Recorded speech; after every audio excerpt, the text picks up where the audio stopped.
The wind pushed low across the prairie, carrying the taste of ash and snow, even though neither fire nor winter had touched this stretch of land in weeks. It was the kind of wind that made men grip their collars tighter, even if they had nothing. Left to hide, Coulter rode alone. His horse was tired, ribs showing, one ear turned back to the man who hadn't spoken in miles. Coulter had the look of someone who once knew comfort but had since boiled it down into instinct and silence. His coat was worn through at the cuffs, a blue Union stripe still clinging to the sleeve like an old scar. A rifle lay wrapped in canvas. Across the saddle, he hadn't fired it in over a month, asterisk in the distance, a crooked line of buildings. Smoke curled from one chimney, thin, pale, as though it feared the sky, asterisk he wasn't meant to stop, but the wind shifted, and when he saw the wooden sign swaying Willoughby's trading post, he realized he hadn't eaten in 2 days. He tugged the reins, slow. The horse didn't protest. Hunger softened both man and beast. Asterisk. The place looked like it had been slapped together by a drunk carpenter and then abandoned for 5 winters. Half the porch was caved in. The outer wall bore scars of old arrows, now painted over with something floral. Wind chimes made from cutlery rattled on a string. A patched window glowed orange inside. It looked like warmth pretending to be a home. Asterisk. Coulter tied his horse and stepped up the slanting stairs, each one moaning beneath his boots. The door opened before he could knock, and there she was, a girl, no more than 7, barefoot, hair wild as a crow's nest. She held a squirrel skull in one hand and a rusted tin star in the other. The wind caught her dress, lifting it like smoke. Asterisk. You look hungry, she said, her eyes the color of old honey. Want to meet my ma? Asterisk. She didn't wait for an answer. Just turned and walked inside, leaving the door wide. Coulter hesitated. The air behind him tasted of old tracks. And blood. The air inside smelled of stew and sage. He stepped in. The girl had vanished behind a curtain. A fire crackled low in a stone hearth. The floor was swept clean, but not recently. A table sat crooked with one short leg braced by a Bible. 2 shelves lined the back wall, one with tobacco and shells, the other with soap and a row of glass jars, each holding a different color of beans. The light flickered as though watching him. He stood like a soldier awaiting orders. Footsteps. A shadow, and then she came through the curtain. The mother. She wore a patched shawl, hair tied back in a single braid, eyes sharp and hollow in the way only widows and wolves could manage. A thin scar ran from temple to jaw like it had been inked there by war itself. Her blouse was tucked, her hands steady. Asterisk. You passing through? She asked. No welcome.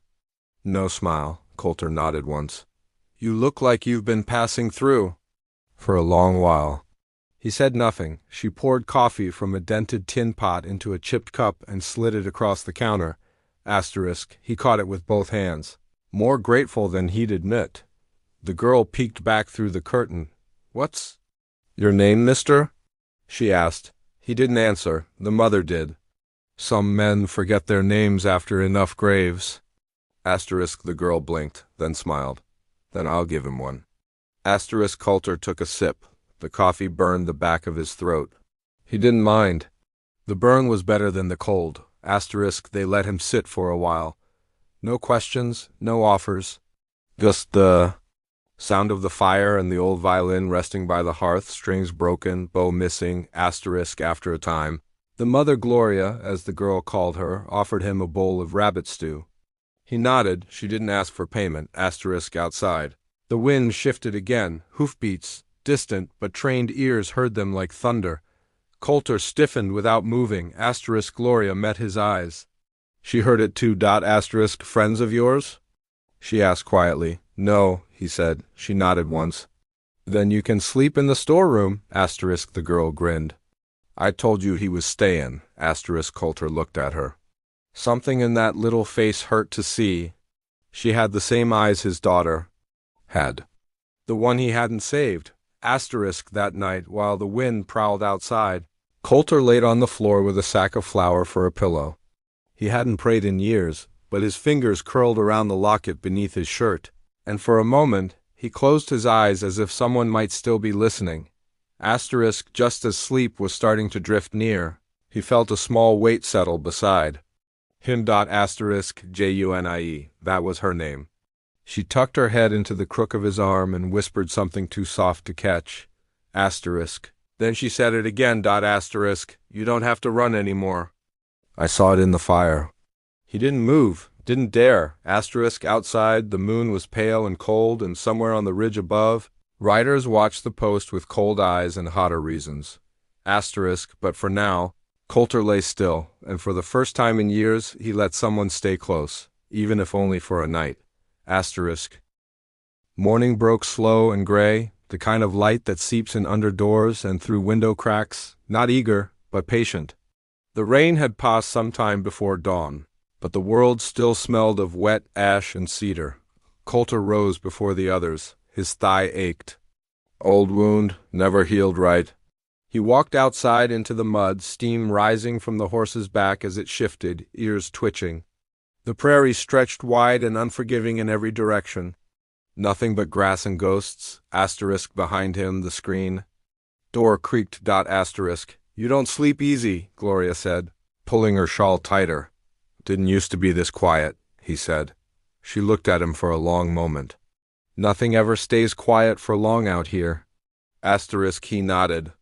Took the hat off his head and ran a hand through his hair. Rough and uneven. Asterisk inside, Junie snored from a pallet by the stove. Arms sprawled like she owned the earth. Asterisk, Coulter split wood while the sun climbed. Not because he was asked, just because it needed doing. The axe felt right in his hands. Like memory. Asterisk, by midday, he'd repaired 2 fence posts and hung a door that had been off its hinges so long the frame had warped to accept the absence. Gloria handed him a tin cup of water without a word. Asterisk. They worked like that. Quiet, no explanations. Junie followed him like a shadow. She didn't ask questions. Not the kind that needed answers.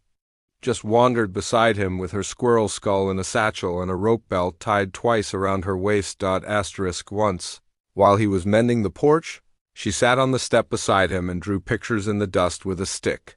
3 figures, a tall one, a small one, and one in the middle with long hair. Us, she said. Coulter paused, cleared his throat. Sighed nothing. Asterisk, ma says you were a soldier, she went on.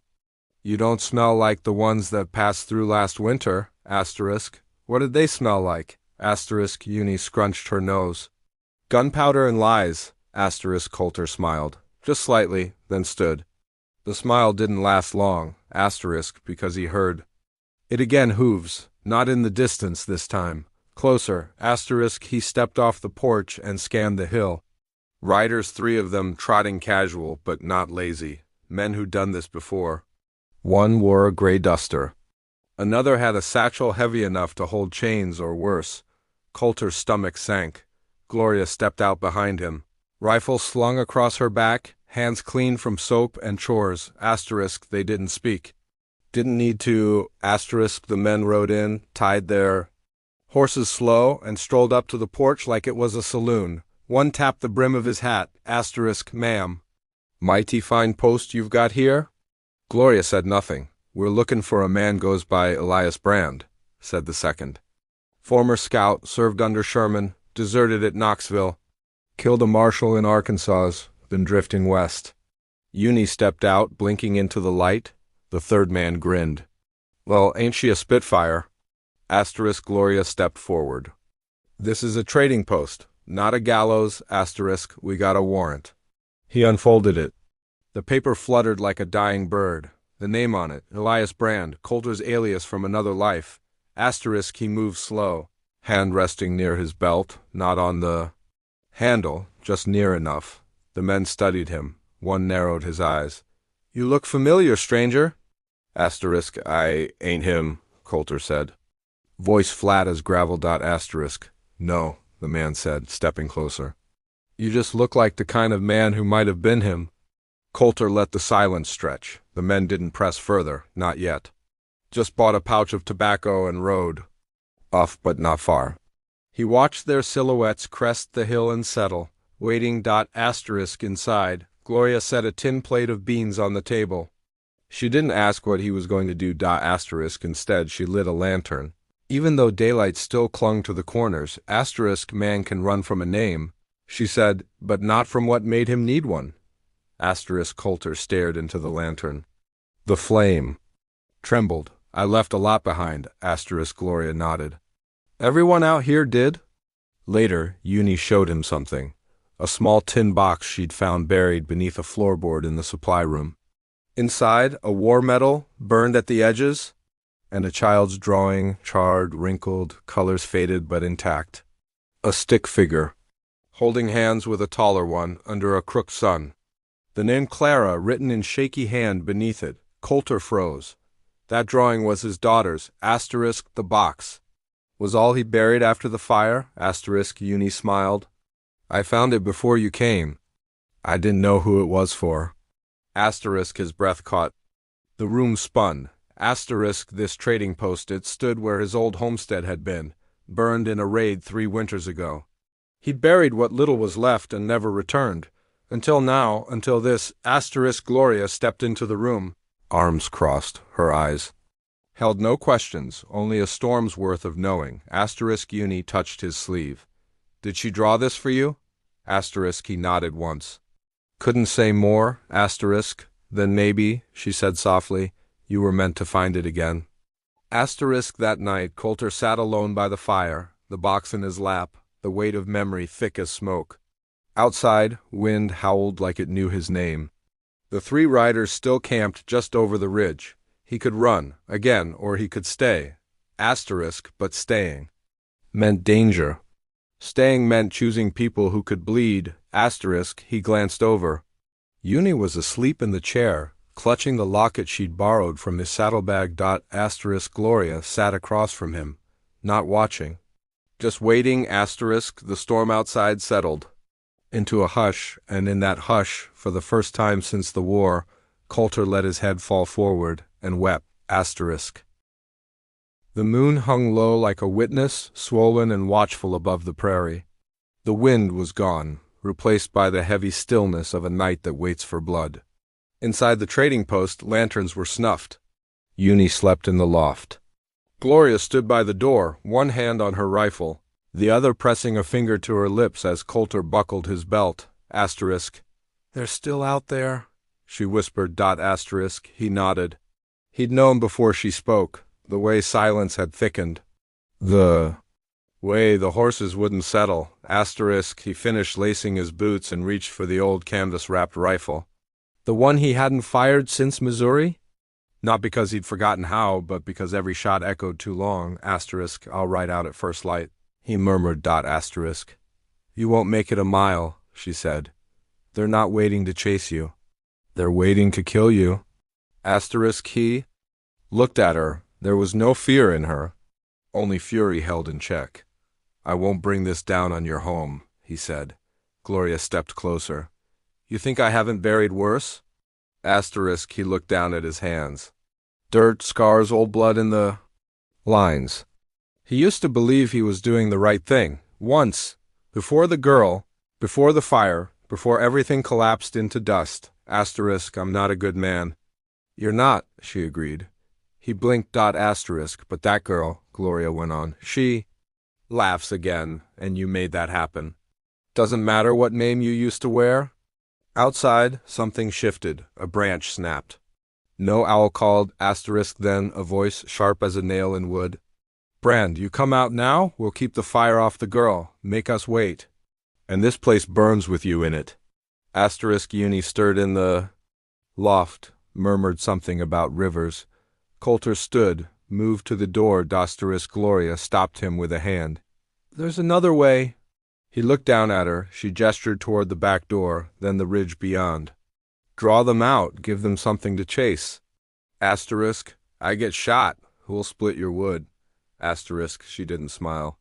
You're not dying tonight. Not for them. Not for me. Not for guilt. He stepped out the back, rifle slung, hat low, the prairie. Breathed him in. Asterisk. He crossed the tall grass like a ghost, every step soft. The stars overhead were pinned like bullets in a sky too wide to hide in. Asterisk. By the time he reached the bluff, The riders had begun to circle. Asterisk, he lit the torch. Asterisk, a trick from his days as a scout. Light and movement draw fire faster than bullets. He ran the ridge's edge, torch swinging.